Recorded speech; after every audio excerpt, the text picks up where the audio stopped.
Welcome back, everyone. It's Sustainable Sherri. Today, we're going to dive into one of my favorite topics. It's how to make sustainability part of your everyday decisions, but including where we put our money. Very, very important. And I couldn't think of a better person to do this with, to explore this topic, other than the author of this great book, Don't Feed the Clowns, Sustainable Investing for Everyday Life. Dale Wannen, who's the author of this book, is here with us. Thank you, Dale, for joining us. Thank you for having me, Sherri. This is great. Yeah, we're going to get right into this. So why don't you just start with a background on what gave you this idea? First, give us your background and then how you ultimately ended up with this concept of sustainable investing, and then better yet, to write this book. Well, I didn't come up with the concept. It's been around for a long time. But as far as my business goes, I'm from Margate originally, old school Margate. Many years ago, grew up in the 80s, went to Thai school and went to AC High. I actually worked at Castle Supermarket, stocking shelves and all that. And that place is still there. It's great to see.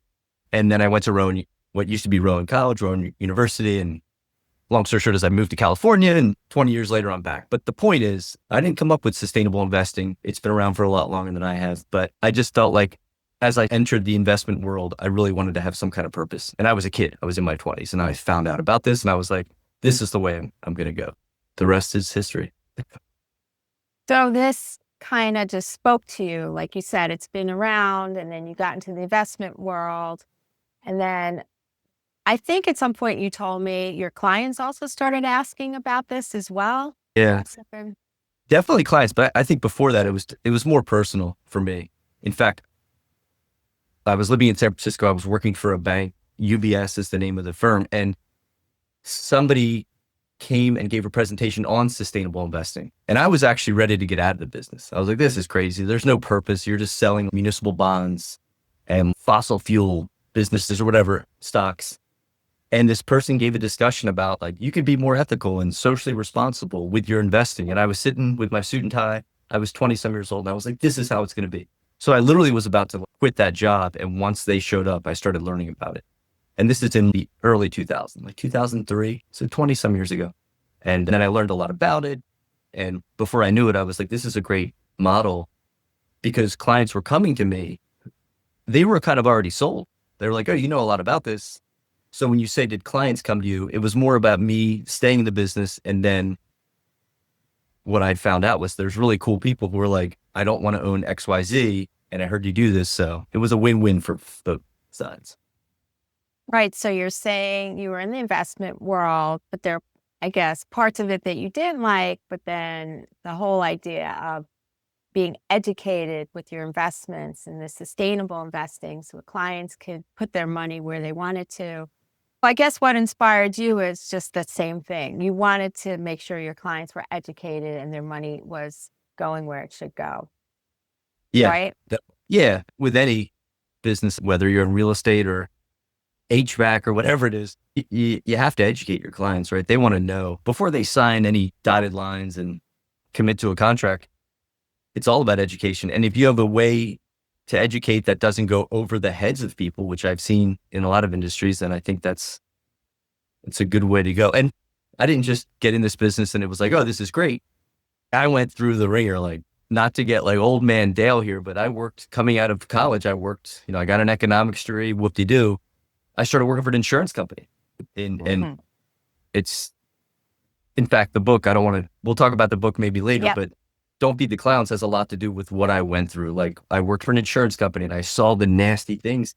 I was selling the nasty things as a kid, and I was getting these commission checks, and I was like, this is crazy. They just paid me $5,000. Granted, it's taxable, but you just paid me $5,000 to sell this product. So I went there. Then I went on to a bank. That was a step above the insurance company. I felt more ethical, but still shady things, right? They were pushing proprietary funds. You'd walk into a bank and they're selling only one fund. That's not, Right. Some of these banks got hit for it in the late 90s, early 2000s. So when you mention education, I think being a paper boy at Castle Supermarket and going through these tough educational moments for myself, I realized there's a way to let people know if you're going to invest your money, you probably want to don't feed the clowns. My book coach said, you keep talking about the clowns. Who are they? So I think I write about it a lot in the book. You got to educate. And because that way your customers or clients, before they sign anything, they're like, okay, I get it. Yeah, that's a great segue to the next thing I was going to ask you was just to give everybody an overview of the book. And I do want to say it is very humorous. Can I read something from the book? Oh boy. Yeah. As long as it's not, Where do you think I'm going with this? I don't know. There's some weird stuff. My No, book coaching. it's very educational. And then you educate people, but in a humorous way. So I'm just going to pull up chapter 6. Mm. Chapter 6 is investing is just like sex.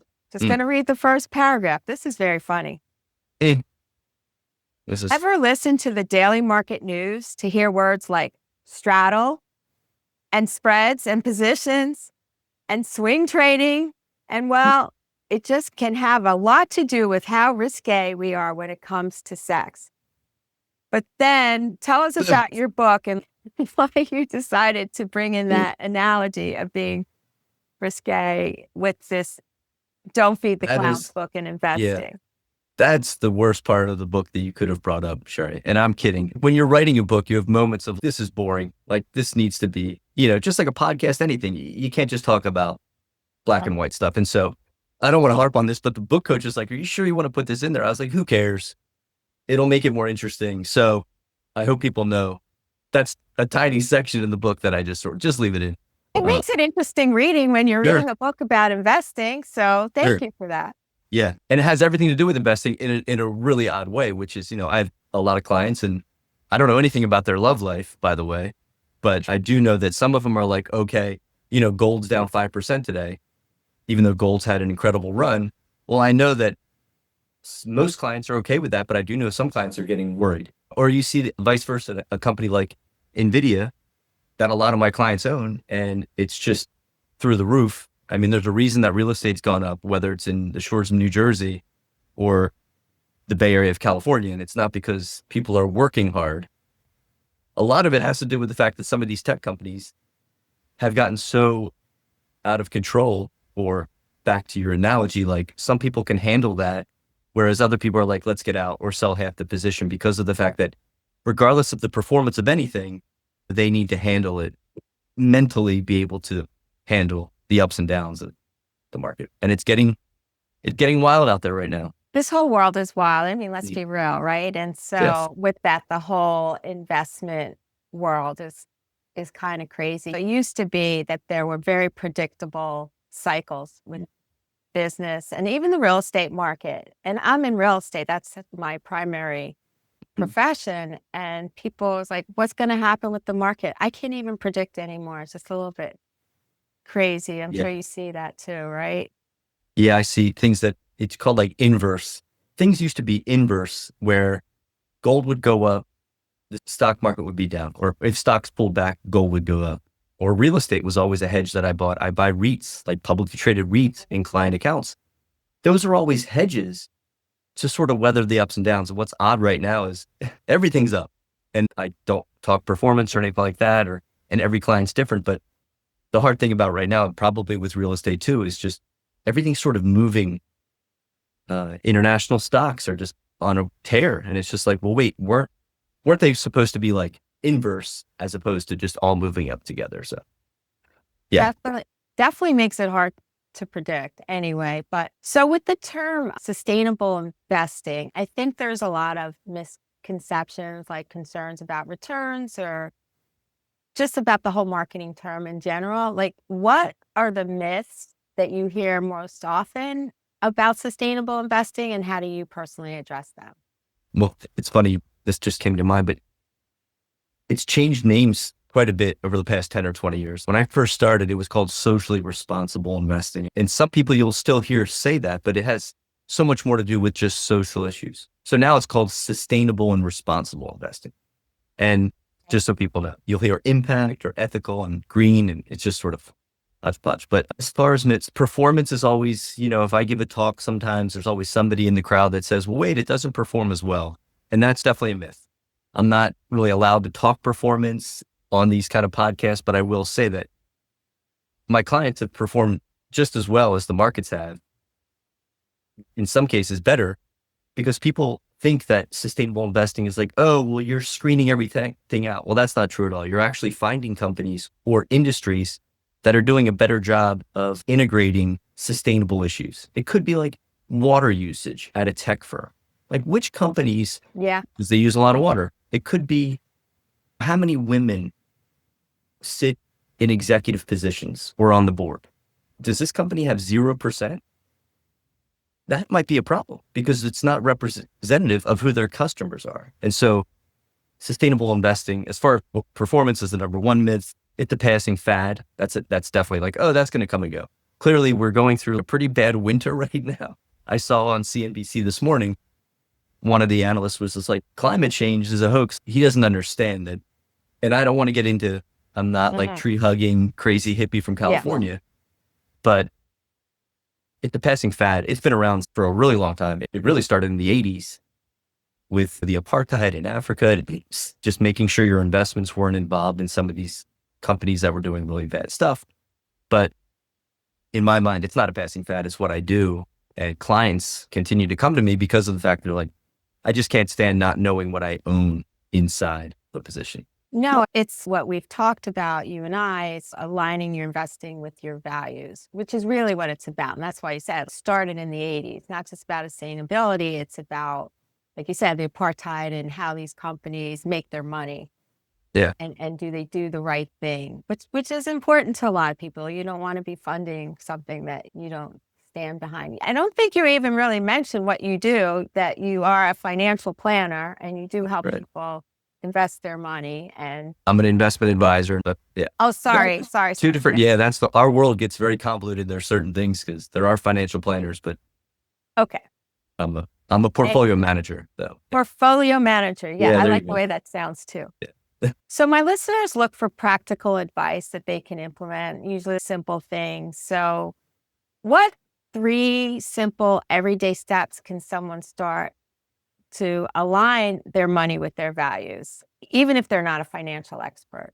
It's a great question. And it's every week I talk to somebody who really it's just not their expertise. Like they're like, what's a mutual fund? And I'm like, how do you not know that? And I used to say that. I don't say it anymore because I realized people have other lives that they live. And this is so you got to take baby steps. And maybe that's number one is just take baby steps. Don't think that this is a huge change that you're going to make, that oh my God, there goes my IRA that I've saved all my money in for my whole life. A baby step would be like, maybe this is 1 and 2, like look to see what you own. Just go on a weekend, look at your statement. Be like, okay, I see I have 80 grand in this fund, right? I don't even know what the fund is. It's a Vanguard, blah, blah, blah. Well, there's definitely websites out there that if you just take the baby steps. So one is kind of own up to what you own. There's a website called Fossil Free Funds. Like it's yeah. And I can give you like links or something if you want. Sure. Yeah. There's definitely, you just go to the website, you type in the symbol. So on your Merrill account or on your Morgan Stanley account, you'll see a stock symbol or a mutual fund symbol. And you'll be able to type in the symbol and it'll tell you how much you own in fossil fuel companies. It goes way beyond. You'll be able to see how much you own in assault rifle manufacturers. And again, there's everybody's different. You know, I know in the United States, you have a right to carry a gun, but there are certain clients who are like, you know what, I'd rather not own assault weapon manufacturers. Well, you can just by typing in the symbol, you can see if you own that. So that's like own up to what you own and baby steps. Those kind of 1 and 2 and 3, maybe just like think about your values. That's all I'm. So every time I have a new client come to me, I didn't mention what I do. So people come to me like, hey, I have 300 grand. I inherited this. I sold a house in Margate. I don't know what to do with the cash. It's just sitting in the bank. So how can I invest it? Everybody had a different risk profile. Back to that chapter 6 thing, like everybody's different. So you have to be careful. You don't want to be 100% stocks when you're not supposed to be, when you should be 20% stocks. But values. So clients in the risk questionnaire, they'll put in a little section, it says, what's important to you? What values? And I've seen everything. I've seen issues with Palestine. I've seen women representation. These are things that they'd rather see or lean into in their portfolio. So just because you have these values, it doesn't mean we're going to go gung ho and everything's going to be in that value. It just means we can sort of lean into that. Alternative energy is a huge one. Most of my clients are like, I want to own some solar manufacturers. It's the future.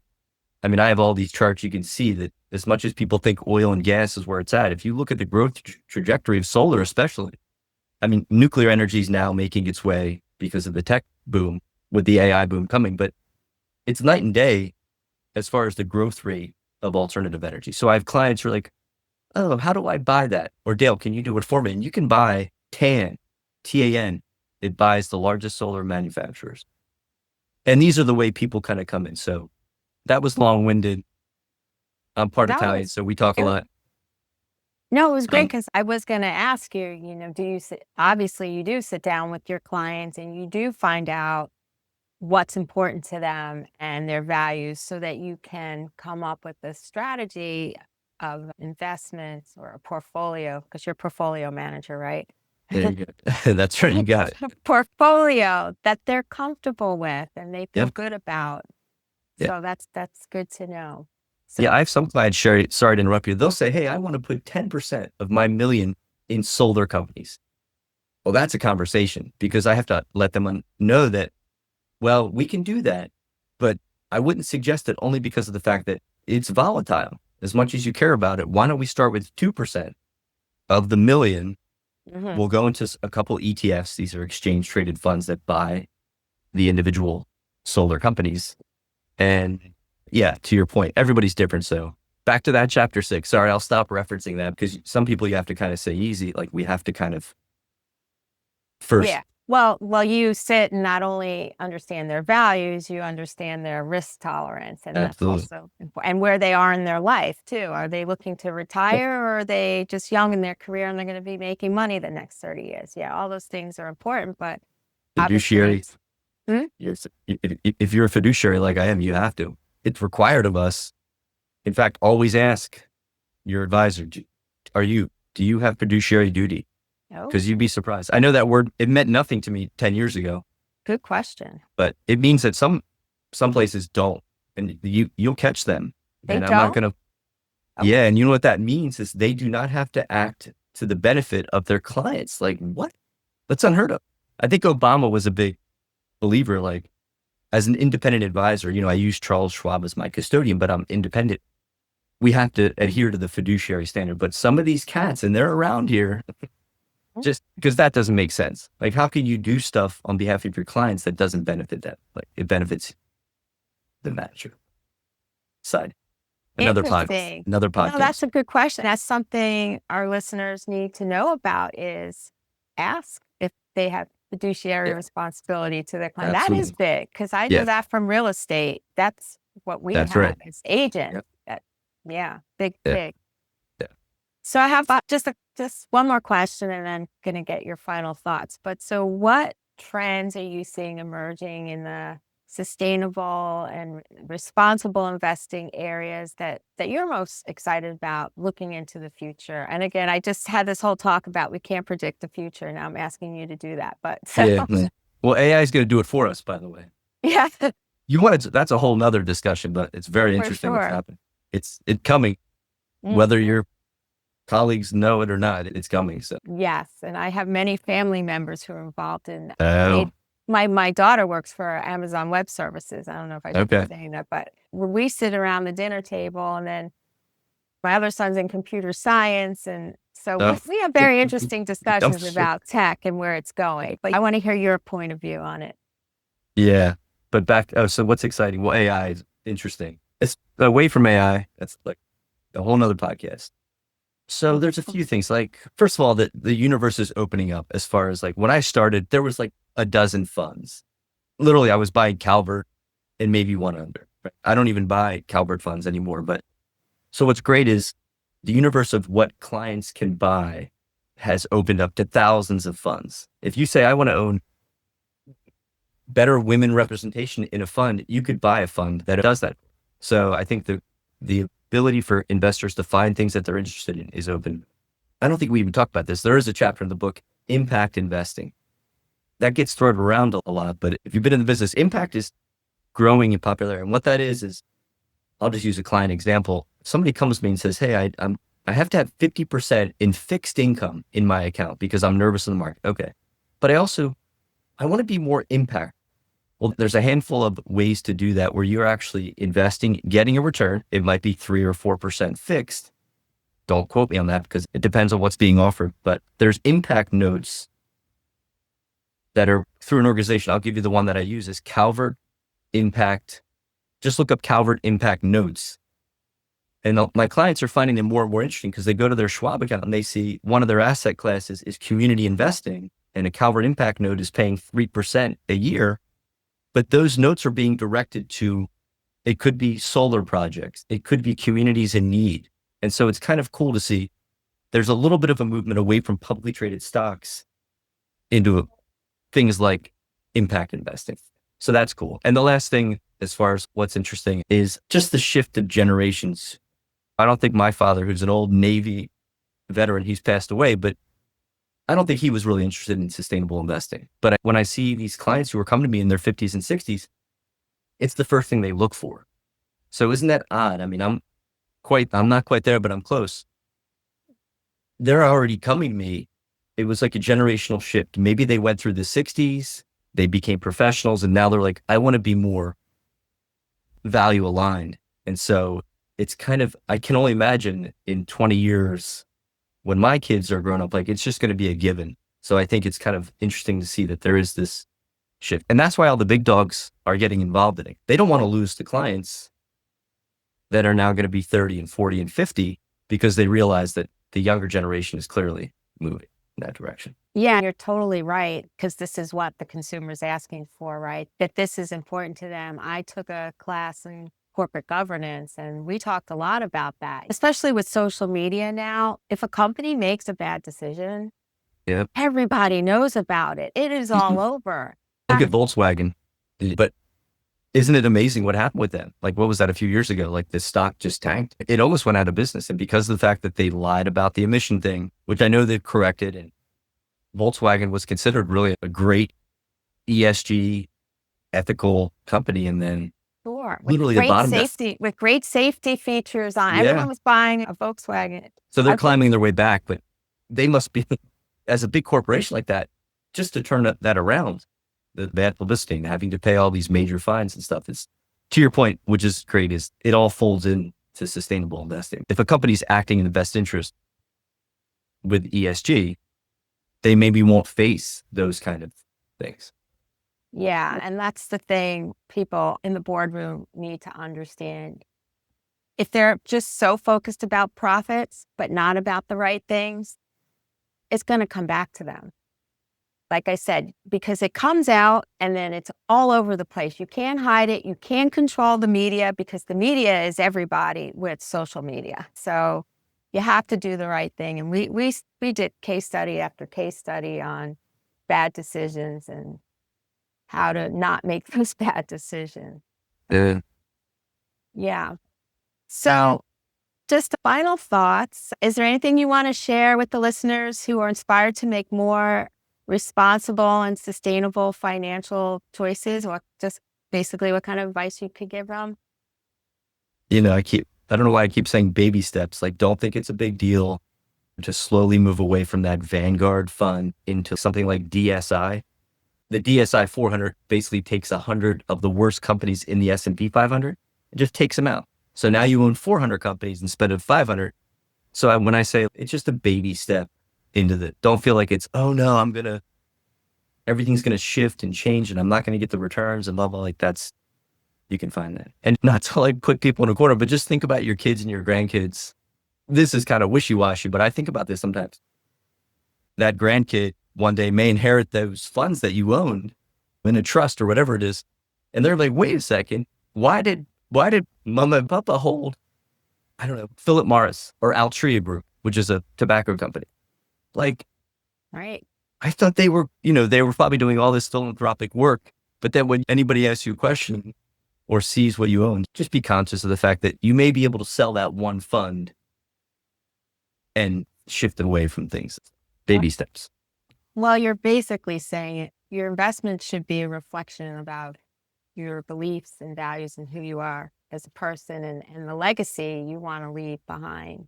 to your kids and Sure. grandkids, right? Because when you're gone and they just have that investment, they're going to be questioning it. It happens all the time. I have new clients you should see. It happens a lot, Sherry. Oh, wow. Yeah. You want to be able to defend yourself. So what I wanted to say to the listeners, I'm going to summarize all this on my website, sustainablesherri.com. I'm also going to have a link to Dale's book, Don't Feed the Clowns, where you can purchase the book. And also there's going to be a summary there. But you said, Dale, that you're going to give me some good links to include about how to look at your own investments. Yeah, I'll get them. I'll get them to you right there. Right. That way you can link them up. Great. And Dale's contact information, if you want to talk to Dale, how can people reach you? You can just email me. It's just dale@sustainvest.com. Dale@sustainvest.com. And again, that will be on my website, and I'll be sending it out in my newsletter with that information. And gosh, Dale, I wanted to thank you so much for sharing your insights and reminding everyone that investing sustainably and responsibly isn't just for experts. It's for anyone that wants their money to reflect their values. And thank you again. Until next time, sustainablesherri.com, practical ideas for everyday living that's easy to implement and goes a long way in your future. Thanks.